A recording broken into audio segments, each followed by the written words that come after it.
சொல்லும் ANTV செய்தி channel. வணக்கம். ANTV இரவு 8 மணி செய்திகள். வாசிப்பது கீதா. மதுராந்தகம் தொகுதி திமுக வேட்பாளர் திருமதி அமுலு பொன்மலர் அவர்கள் வேட்புமனு தாக்கல்.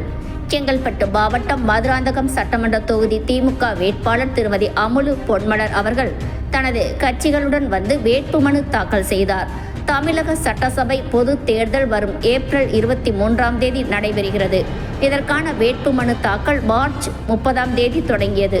மதுராந்தகம் திமுக கட்சி வேட்பாளர் திருமதி அமுலு பொன்மலர் அவர்கள் மதுராந்தகம் கட்சி அலுவலகத்தில் இருந்து அண்ணா அம்பேத்கர் மற்றும் டாக்டர் கலைஞர் அவர்களின் சிலைக்கு மாலை அணிவித்து மரியாதை செய்து பின்னர் தனது கட்சிகளுடன் ஊர்வலமாக வந்தார்.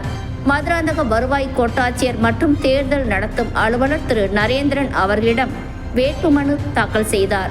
இந்த நிகழ்ச்சியில் திமுக மாவட்ட கழக செயலாளர் க. சுந்தர் அவர்கள், காஞ்சிபுரம் நாடாளுமன்ற உறுப்பினர் திரு செல்வம், அச்சரப்பாக்கம் தெற்கு ஒன்றிய திமுக செயலாளர் திரு கே. கண்ணன், மதுராந்தகம் தொகுதி பார்வையாளர் திரு சாரதி மணிமாறன், விடுதலை சிறுத்தை கட்சி மாவட்ட செயலாளர் திரு அன்பு செல்வன், தேமுதிக மாவட்ட செயலாளர் திரு ராஜேந்திரன், மாவட்ட கழக துணை செயலாளர் நகரமன்ற தலைவர் திருமதி மலர்விழி குமார், மாவட்ட ஊராட்சி குழு தலைவர் திருமதி செம்பருத்தி துர்கேஷ், திமுக கழக நிர்வாகிகள் கு. குமார், BH சத்யசாய், பொன் சிவகுமார், ஜி. தம்பு, கோகுல கண்ணன், சுந்தரமூர்த்தி, எழிலரசன் ஆகியோர் கலந்து கொண்டனர்.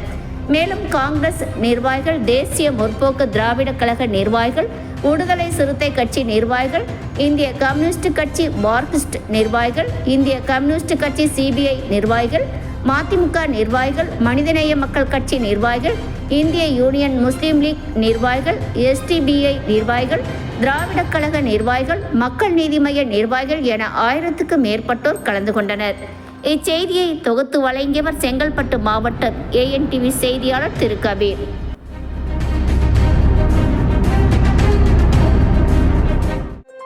உடனுக்குடன் செய்திகளை அறிந்து கொள்ள ANTV சேனல், இது உங்கள் சேனல்.